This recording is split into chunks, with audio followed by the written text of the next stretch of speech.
What's up, guys? This is a review and overview of my new guitar, the Jackson RRTMG in Silverburst. Never done a video like this before, just because all of the guitars that I did have, um, they were never really brand new to the market. If you've seen my other videos, which probably not, because I don't have a lot of views on them. I have a PRS SE Torero. When I got it, it wasn't brand new in general, and it wasn't new to the market or anything. I only got it too because I got it from Phil Sagrasso of Azoidine, which was fucking awesome. And then before that, I had another Jackson, also a Rhodes, the JS30. And then before that, it was never seen in any of the videos that I've done, but it was Ibanez Roadstar Series 2, something like that. And that was the first guitar that, first electric guitar I ever got from my friend's dad, for like $30, and then I saved up for the Jackson. And when I started playing the Ibanez, I was kind of getting into rock and a little bit of metal, but then when I saw the Rhodes, that was like my first really seeing what a metal band looked like, and I saw it and it just blew my mind, and I had to get it. And since having that Jackson guitar, even though it was obviously the bottom line Jackson that they had, it was phenomenal. You get what you pay for, so I had a rosewood fretboard, bolt-on neck, Jackson pickups, stuff like that, but I was content with it, especially just starting out. And even after I got my PRS, my JS Series Jackson was still more comfortable to play. For me, just the shape of the neck, and then just also the fact that the neck was unfinished. The PRS, on the other hand, has that finished neck, so it feels, sticky and all that shit after a bit of playing. Not that I can shred or anything, or that I'm the tightest or fastest rhythm guitar player, but it's since I've been playing for a little while, I notice things like that now, and it bugged me. So unfortunately, though, I had to sell my JS Jackson reluctantly, like 2 years ago, something like that. And so I had been playing the PRS, which is why that's in a couple of the videos that I have, and nothing still felt like the Jackson did. Like, my cousin, he plays guitar as well, and he has a Jackson Kelly, the JS line too, and it's uncomfortable to play just because it has like a revamped Explorer shaped style for the body, I guess you can say. So having like a extra thing like way up here on my side kind of got in the way of my arm. But once again, though, it was all about the neck, and the neck just felt more comfortable on his JS Kelly than it did on my PRS guitar. So for the longest time, I've been wanting a Jackson guitar. I haven't really played a whole lot of guitars, but I've picked up one of all of the main brands at Guitar Center before: Schecter, Dean, BC Rich, Gibson, PRS, ESP, and nothing has felt like Jackson for me. So thankfully, because I have an awesome girlfriend and lovely friends and family who were willing to chip in,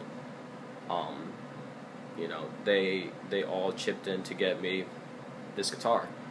And my girlfriend knew that I had been wanting it for the longest time. I saw the specs on it just because of how much I love Jackson guitars. I was always checking their website just to really look at their guitars, I guess. And just dying for another Rhodes guitar. And I saw this before they even released it at NAMM, and because they put it up on their website first, and I was fucking dying when I saw it. Come on, a Rhodes body with all the nice features on it, and with a silver burst finish, come on. Because for me, the silver burst, it's almost like any guitar that I don't like, if it has a silver burst finish on it, it makes me like it a little bit more. Like, for example, I was never really a fan of Gibson Explorers. wasn't that big on the shape or anything. But then when I saw the Thunder Horse, that silver burst on it, I became a fan of it because of the silver burst. So now, I don't have an issue with Explorers anymore in general, not necessarily just the Thunderbird, or Thunder Horse, I mean. But yeah, anyways, enough of the chit-chat. Like I said, this is the Jackson RRTMG in silver burst. We'll go from the headstock down. So, Jackson logo right there in white, matching headstock, so it's got the silver burst on the headstock. Black tuning machines, they're just the Jackson tuners, so they're not the greatest, but they do their job, so I guess that's all you can really ask for. Plastic nut, alumiloid shark fin inlays. At first I wasn't really a fan of them. I was hoping for, mother of pearl, just because, that's what the USA motto has, or even like pearloid, so like a cheaper version of mother of pearl, I guess that is. But as soon as I opened the box for the guitar and I saw it like in person, because pictures don't really do a guitar justice, you really have to see it in person, I became a fan of it, especially with the fact that it's a silver burst guitar. A lot of silver burst guitars, you'll see them with chrome hardware as opposed to black, so I guess like the silver fret markers, they work for the finish. Ebony fretboard, get a little bit closer. White binding, goes all the way up to the headstock. 22 frets, 25.5 scale length. Like I said already a couple times, silver burst finish, really nice. You can see that it's actually a little bit of like a sparkly silver burst. It's not like a flat silver. Not to the same degree, but it's almost like when Matt Tuck from Both My Valentine was with Jackson before he switched over to BC Rich. One of his signatures was a silver finish with black bevels, and the silver was very, very sparkly. Doesn't seem like you can really see it, but it is a bit sparkly. It's not just like a silver color, if that makes any sense. EMG 81 in the bridge, 89 in the neck. A lot of people say it's an 85, and the couple videos that are on YouTube of reviewing this guitar, which I think it's only 2 at this point, say that it's an 85. It is not. It is an 89. It's very similar to the 85, but the one difference really is that you can split the coils with the volume, and it splits just the neck. I don't really have any use for splitting the humbucker, but if you do, it's a cool feature. I personally have no use for splitting it, but it's there, which is nice. So maybe down the road when I do get even better at guitar, and if I do come across a use for it, well, I have it. But yeah, single volume, tone, and then 3-way switch. I'm into metal and nothing else really. So I don't really need the tone knob. It's always on full. Single volume works for me. But I'm happy though that it's at least 2 knobs instead of 3 like the USA Rhodes, or even the RR5 and any other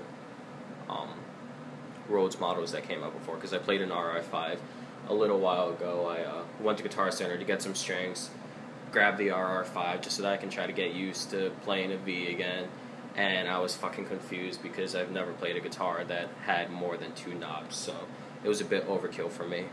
But what I am thinking about doing is taking off this plate and switching the toggle switch and the volume knob, because I find what I'm doing occasionally when I play is, as I'm picking, if I go to flip the switch, or just because my hand goes down too far for whatever reason, I end up turning the volume down a little bit.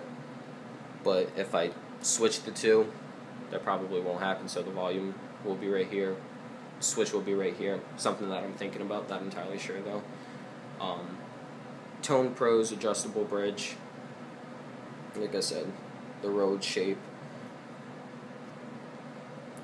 Same thing on the back. Unfinished neck, like I said, which is one of my favorite things about it.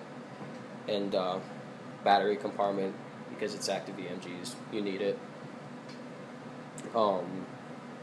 It comes with strap locks that you can install into the guitar. I have not yet, but I plan on doing it, so it comes with strap locks.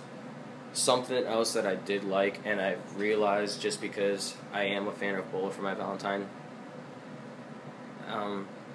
my favorite is Screaming Fire, if you're a fan of them and wanted to know.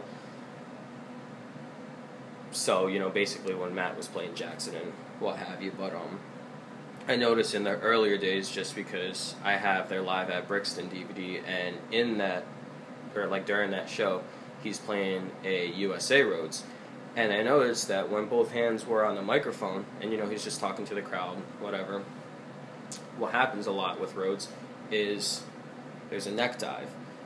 Reason for that being, and they fixed that with this, and I'm happy about it because I had that problem with my JS Rhodes, was that the strap button was more up here. So when you're standing and you have the strap on, the strap is pulling up on this, causing the neck to dive. But since the strap button is closer to the center of the body, it levels it out and it's really nice. So I don't have the strap on right now, but you can take my word for it. If I move the guitar up and I take my hands off, it stays there. That's really it. And like I said, that was really, really nice, and it makes it a little bit more comfortable to stand in and whatnot. So I think that's really it for specs, except for, you know, alder body, maple neck. That's pretty standard for Jackson, aside from like their X series, which is like basswood or basswood, however it is. Yeah. Oh, and then also the EMGs are direct mounted, which is supposed to, I guess, give the guitar more sustain just because it's directly mounted into the wood or something like that. I don't know. I'm not really particular on that. If they were regular, that would have been fine. I actually would have preferred if this guitar had some Seymour Duncans, just because the PRS has EMG, so I would have loved to try actual Duncans. Like Blackouts would have been fantastic, because I heard really awesome stuff about those, especially with the fact that Corey Bolio of, well, Trivium uses Blackouts in his signature model, and his guitar sounds killer. But yeah, don't mind the playing. There's going to be a link in the description for a guy who has this guitar who can play, but I figured that when I look for a guitar that's brand new to the market, I want like really, really detailed specs on the guitar, and like, you know, just very detailed stuff about the guitar in the videos.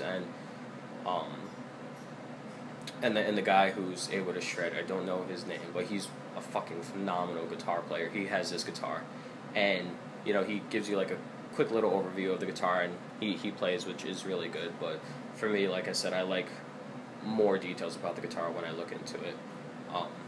So, you know, that's all about preference, and I'm just trying to provide what I look forward to in a guitar video. So don't hold my playing against me, just because playing with the kid is kind of tough.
Wow, that was terrible.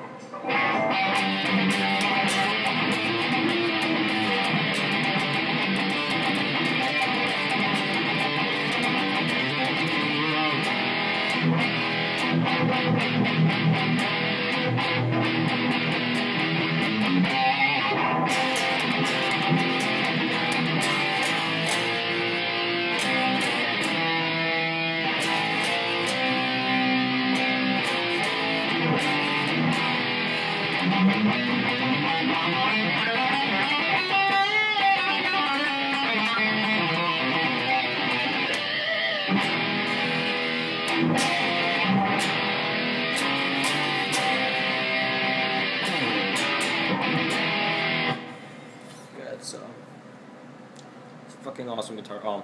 Also, like I said, playing was a little bit sloppy. It's not a fucking excuse, I swear, but the strings that come stock on this are Diodarios. I don't know the gauge, but they are fucking thin as hell, and I do not like it at all. I feel like I'm picking nothing, so the picking for me is a little bit,